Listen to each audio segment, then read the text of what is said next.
Welcome back to the Sunbird Sports Network. Fresno Pacific wrapping up this two-game homestand, but still a big stretch of home games left this year as FPU welcomes in the Point Loma Sea Lions. Head coach CJ Haydock. Sunbirds getting back to action against a team that you guys hung with 10 days ago, but this is one of those parts we've talked about being a young team.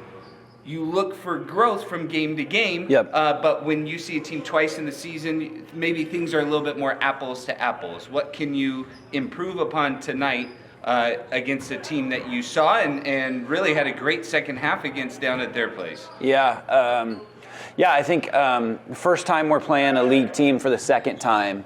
And one of the things you want with an inexperienced team is to see how they evolve, learn and grow, and commit to the habits that help us to be successful. So at their place, first half we had a turnover issue, we had a transition defense issue.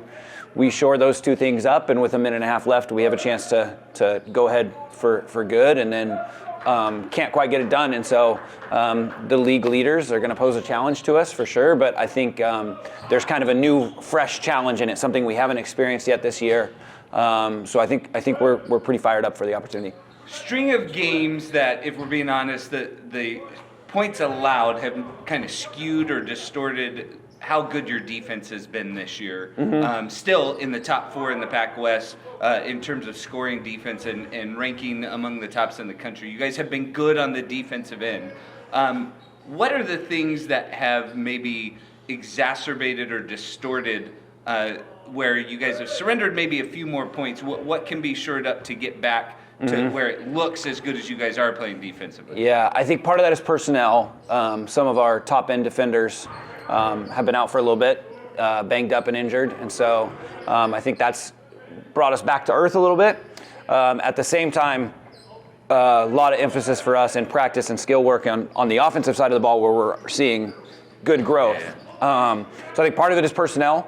Some of that is finding solutions. And I think as you go through the year, teams are going to be better and better prepared for you on both sides of the ball. And so I think we've done a good job of absorbing that on offense, and I think we've been not quite as crisp on defense when people find our holes in terms of getting it shored up real quickly.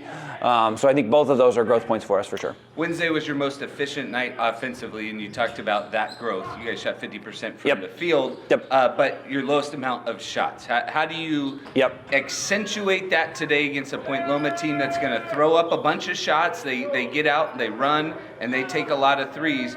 How do you not necessarily keep pace, but how do you keep that offensive efficiency intact? I think three things for us, I think that have become really important today is one, we've got to get to the free throw line quite a bit. We've got to shoot at least as many, if not more, free throws than them. We're going to need to win the turnover margin, and we're going to need to win the offensive rebound margin, because those are the things that you get 2 more offensive rebounds, you shoot 4 more free throws, you create 2 more turnovers than you give away. We're talking 8, 10, 12 points in just those 3 things. And so I think all 3 of those are critical. I think some games we go into because of the way we play and we know, hey, like we're not going to be able to generate as many turnovers as them. Usually we think we can generate as many offensive rebounds as we need to. I think this is a game where all 3, because of our personnel, we have an opportunity to be in the positive on those. Well, we keep our eyes on that this afternoon, Coach. Appreciate the time. Yep, appreciate it. Head Coach CJ Haydock, starting lineup and tip coming up next on the Sunbird Sports Network.